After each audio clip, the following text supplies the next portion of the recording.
Good morning students, I am Rajendra Pawar to carry forward the science of the class 10. देखिए class 10 की science में हमारा एक important lesson going on है, उसको आज हम फिनिश करेंगे। लेसन हमारे पास जो चल रहा था वो है वर्क एनर्जी पावर। आज जो है probably we have to finish this lesson. आज हमारी लेसन की लास्ट क्लास है। देखिए प्रीवियस क्लास में जो हम पढ़ रहे थे we were studying the different type of power plants. हमारे पास जो पावर प्लांट्स हैं जो कि इलेक्ट्रिसिटी पैदा करने के इंडस्ट्रियल सेटअप्स होते हैं, लार्ज स्केल पर जिनकी मदद से हम इलेक्ट्रिसिटी बनाते हैं, उनको हम पढ़ रहे हैं। वो हमारे पास कई प्रकार के हैं, कुछ कन्वेंशनल है, कुछ नॉन कन्वेंशनल है। अब हमारे पास दो ही पावर प्लांट बचे हैं जो आज की क्लास में पढ़ेंगे। उनमें से सबसे पहला पावर प्लांट है न्यूक्लियर पावर प्लांट। ये एक नॉन कन्वेंशनल प्लांट है। इसकी डेफिनेशन में हम लिखते हैं the electric power plant, the electric power plant which produce electricity. We say which produce electricity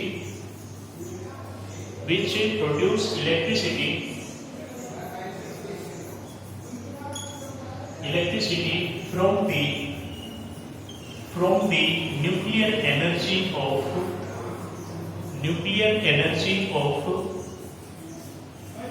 a radioactive element।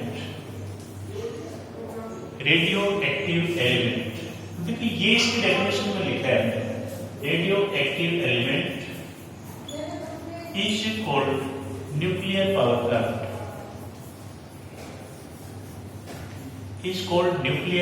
Plant, देखिए इस प्लांट की डेफिनेशन में हमने लिखा है कि ऐसा प्लांट जो हमें इलेक्ट्रिसिटी पैदा करके देता है, लेकिन एनर्जी सोर्स जहां से ये एनर्जी लेता है, जिस एनर्जी में कन्वर्ट करता है वो न्यूक्लियस होता है, एटम होता है। The power plant which produce electricity from the nuclear energy of a radioactive element। Radioactive element क्या होता है इससे भी समझना है। हमारे एलिमेंट्स में से कुछ एलिमेंट ऐसे होते हैं जो हमेशा रेडियोएक्टिव रेज को डिसइंटीग्रेट करते रहते हैं, निकालते रहते हैं। उनके न्यूक्लियस लेस स्टेबल होते हैं, उनके न्यूक्लियस को थोड़ा ज्यादा आसान होता है, और इसलिए हम ऐसे एटम्स को यहाँ पर इस्तेमाल करते हैं इस पावर प्लांट। उनके न्यूक्लियस को तोड़ करके हम हीट एनर्जी ऑब्टेन करते हैं और उसको फिर इलेक्ट्रिसिटी में कन्वर्ट करने के लिए हम पूरी प्रोसेसिंग करते हैं। तो ये हमने इसकी डेफिनेशन में लिखा है। हम इसके बारे में बात लिख सकते हैं कि these plants are non-conventional। ये जो प्लांट्स होते हैं ये नॉन कन्वेंशनल होते हैं, और यहाँ पर जो नॉन कन्वेंशनल का मीनिंग है वो ये होता है कि इनको these are not being used from what we say ancient times, from the older times। हम जो है इनको पुराने समय से काम में नहीं ले रहे हैं, क्योंकि पहले हम इस प्रकार की एनर्जी से परिचित नहीं थे। अभी हम परिचित हैं और अभी हमने इनका उपयोग करना शुरू किया है। ये कन्वीनियंट है, ये चीपर है, ठीक है। अपन ये कहेंगे कि these are convenient, ये हमारे लिए जो है these are convenient and cheaper, ये हमारे लिए सुविधाजनक और चीपर होते हैं। इनकी मदद से हम आसानी से इलेक्ट्रिसिटी बना सकते हैं, पैदा कर सकते हैं। तो देखिए इसके आगे हम कंटिन्यू करते हुए अब अगली स्टेप में हम इनके कंस्ट्रक्शन और डायग्राम की बातें करते हैं कि how are these set, construction and diagram. हम ये कहते हैं कि इनको हमने सेट कैसे किया, इनकी जो डिफरेंट एक्सेसरी यूनिट्स क्या है। हमें लिखेंगे these plant have following accessory units, कि इनके अंदर किन किन चीजों का उपयोग हम करते हैं। following accessory units, accessory units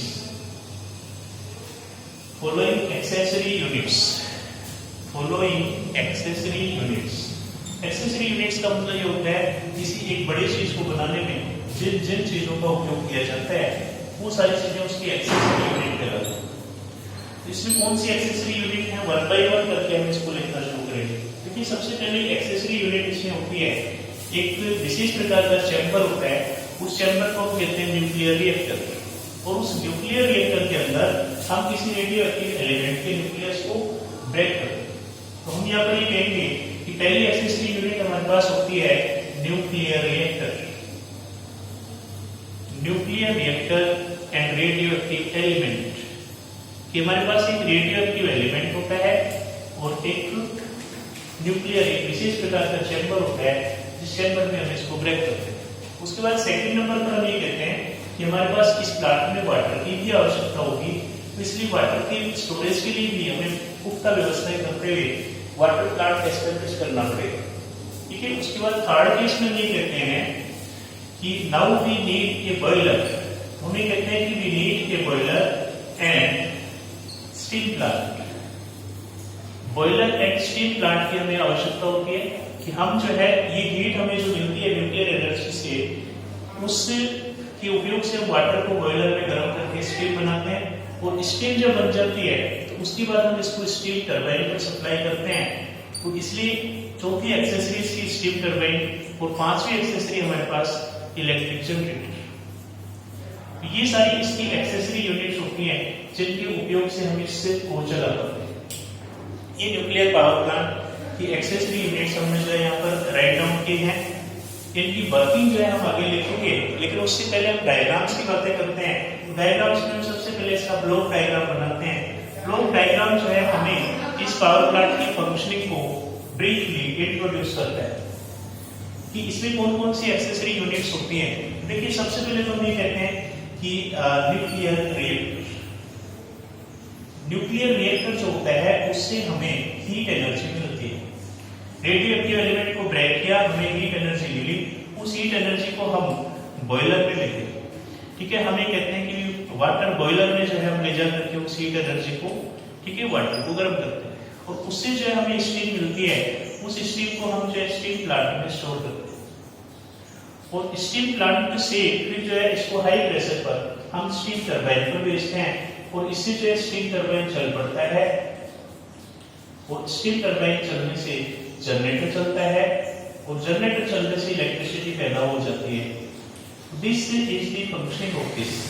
ये फंक्शनिंग का लेआउट है। अब देखिए, जो स्टीम हमारे पास स्फीयर बन जाएगी यहाँ से टक्कर के बाद, उस स्टीम को वापस कूलेंट्स में लाते हैं, और कूलेंट्स जो है उसको कंडेंस करके वापस वाटर में कन्वर्ट कर देते हैं। तो ये जो है वापस हमारे पास वाटर प्लांट को दे दी जाती है, वाटर बॉयलर को वापस मिल जाता है। तो देखिए, ये इसका जो है हमें कहते हैं, ये इसका वर्किंग सिनेरियो है। हमें कहते हैं कि ये इसकी वर्किंग का आउटलाइन स्टेज है, जो हमें ये समझा पाता है कि ये पावर प्लांट किस प्रकार से काम करता है। तो अभी हमने यहाँ पर ये समझा, सबसे पहले एक विशेष प्रकार का चैम्बर है, उस चैम्बर में हम रेडियो एक्टिव एलिमेंट के न्यूक्लियस को तोड़ते हैं by the bombardment of the neutrons, और ये ब्रेक होता है, उससे हीट बहुत ही बड़ी अमाउंट में पैदा होती है। उस हीट को हम सप्लाई करते हैं वाटर बॉयलर पर। वाटर बॉयलर में पानी जो है स्टीम में कन्वर्ट होता है, और steam is shifted to the steam plant in the steam tanks at higher pressure. ठीक है। वहां से it is released to the blades of the steam turbine. Turbine rotate करना शुरू करता है, टरबाइन रोटेट करेगा, उससे जनरेटर रोटेट करेगा, और जनरेटर रोटेट करने से इलेक्ट्रिसिटी पैदा हो जाएगी। यहाँ पर जो स्टीम स्पेयर हमारे पास बचेगी, that is supplied to coolants, तो ये कंडेंस होकर के वाटर में कन्वर्ट हो जाएगी, और water will be again supplied to the water boiler so as to second use. ठीक है। इसको सेकंड यूज के लिए हम फिर इसको उपयोग में ले पाएंगे। तो ये इसका ब्लॉक डायग्राम था। इनकी डायग्राम्स जो है वो आपको जो है पीडीएफ में मिलेंगे।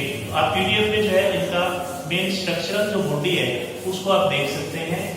अब जो है हम इसकी वर्किंग के बारे में कुछ बातें करते हुए आगे बढ़ेंगे। तो अभी देखिए, हमें वर्किंग, ये प्लांट जो है काम कैसे करता है। मैंने आपको ये समझाया कि ये लेआउट था, उस लेआउट में जो बात हमने बार बार समझी है कोई बात हमें वर्किंग में लिखनी है। हमें कहेंगे इन दीज प्लांट्स, हमें कहते हैं कि in these plants the nucleus of a heavy, आप कहेंगे nucleus of a radioactive element, we can say nucleus of a radioactive element such as uranium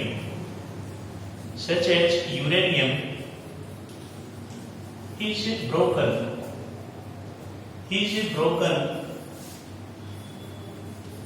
in a special chamber known as nuclear reactor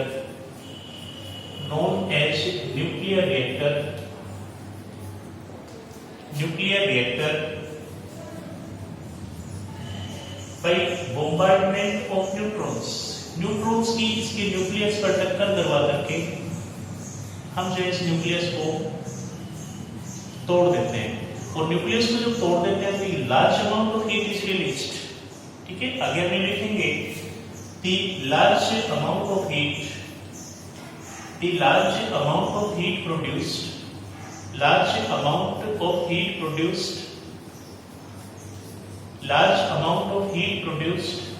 is supplied to boiler। इसको जो है हम boiler को supply करते हैं to boiler where water is converted into steam।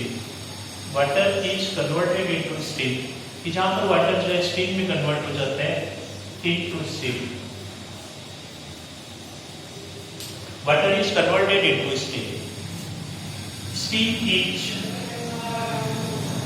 is stored in tanks at higher pressure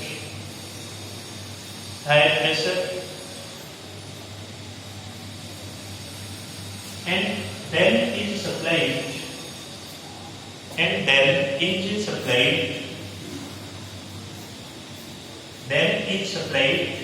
to the blades of turbine।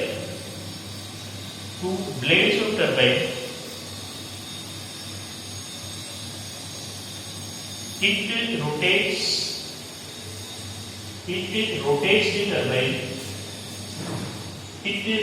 the turbine and turbine rotates the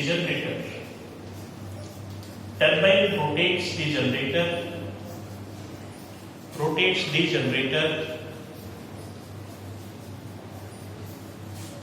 and electricity is produced।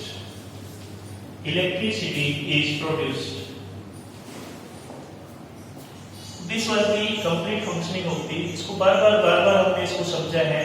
मैं समझता हूँ कि there is nothing more to explain this।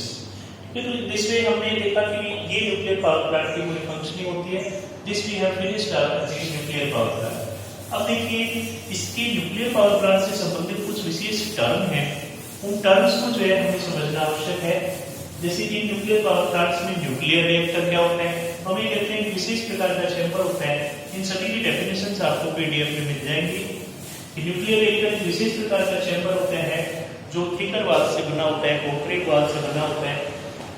इसको safety point of view से हम बनाते हैं ऐसा क्योंकि इसकी न्यूक्लियर फिशन से बहुत बड़ी मात्रा में जो है रेडियोएक्टिव रेज निकलती हैं और वो हार्मफुल होती है एनवायरनमेंट के लिए। मॉडरेटर्स इसमें उपयोग में लिए जाते हैं जो न्यूक्लियर रिएक्शन को कंट्रोल करते हैं, जैसे ग्रेफाइट है, हैवी वाटर है। इसी प्रकार कंट्रोलिंग रोड्स हैं जैसे कैडमियम रोड्स हैं, वो भी न्यूक्लियर रिएक्शन को कंट्रोल करने के काम आती है। इस तरह की सारी डेफिनेशंस पीडीएफ में आपके पास कवर्ड अप हैं। And now we are going towards the study of the remaining one power plant, that is wind power plant. अभी देखिए last power plant and last topic of this lesson है wind power plant.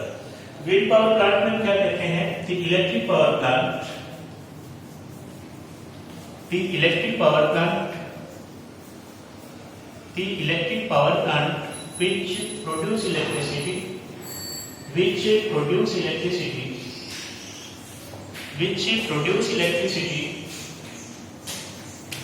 which produce electricity from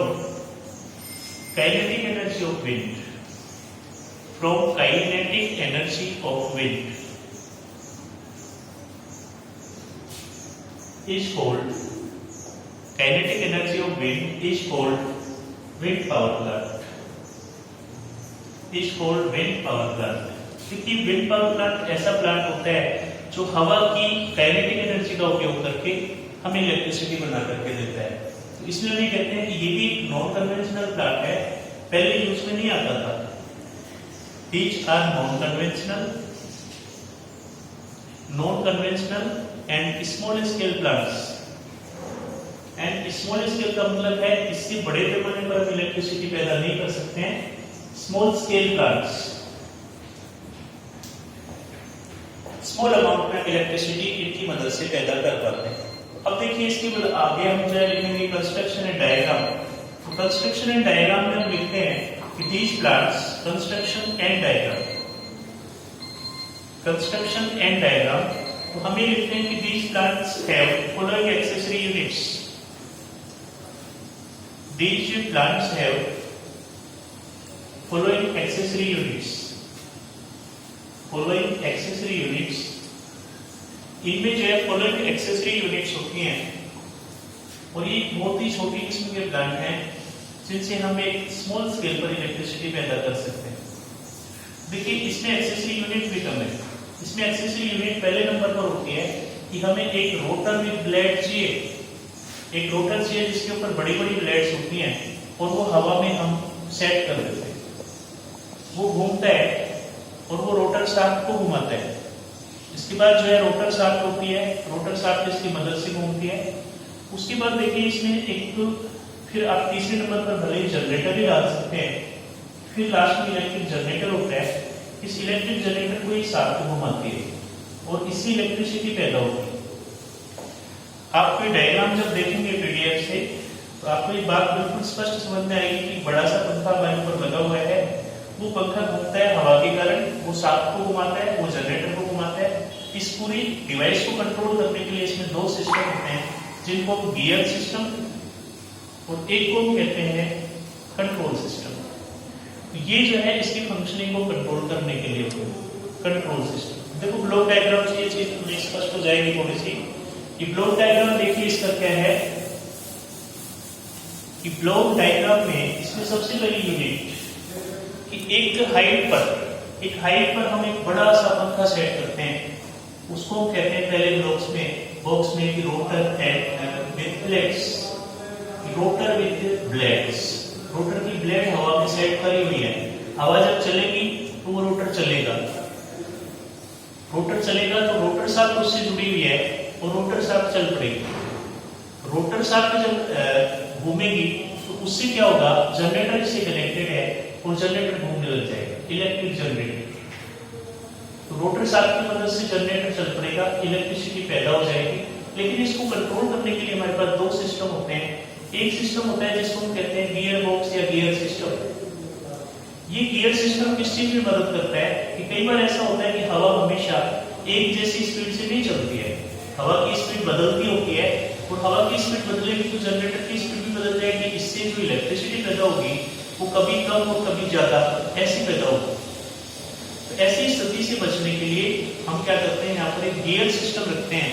एक gear system क्या करता है, जैसे speed कम है तो उस समय क्या करेगा, ऐसा गियर लगा देगा जिस गियर से जनरेटर की स्पीड पर कोई फर्क नहीं पड़ेगा और इलेक्ट्रिसिटी हमें उसी मैग्नीट्यूड में मिलती रहेगी।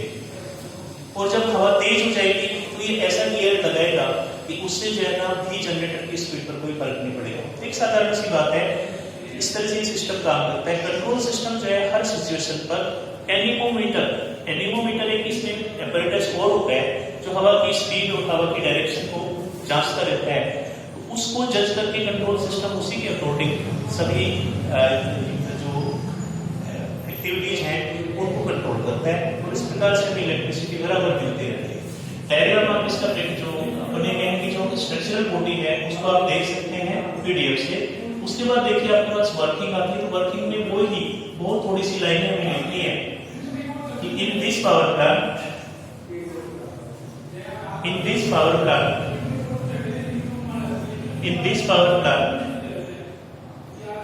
a rotor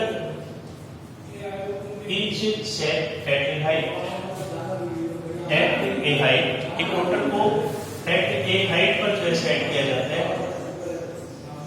ठीक है, which starts rotating due to flowing wind। Wind जो फ्लो कर रही है उसकी कारण से वो रोटेट करने लगता है। ठीक है, अब अपन कहेंगे कि rotor rotates the rotor shaft and shaft rotates the generator rotates the generator.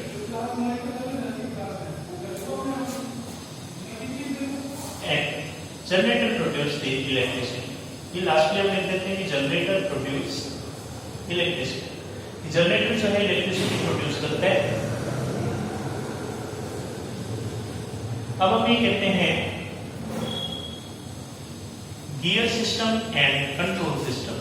Gear system and control system. Gear system and control system manage the speed of the generator.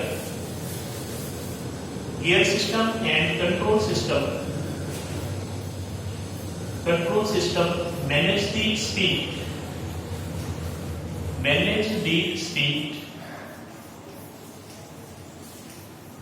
as per the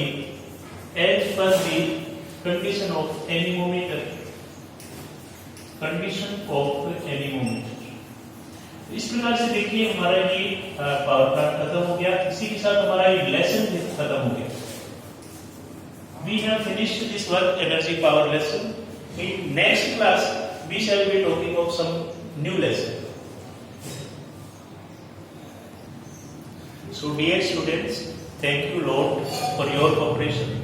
And now I would like to suggest you to see the PDF from the video description. आप video description से PDF देख सकते हैं and we will meet tomorrow on the next class. Thank you very much.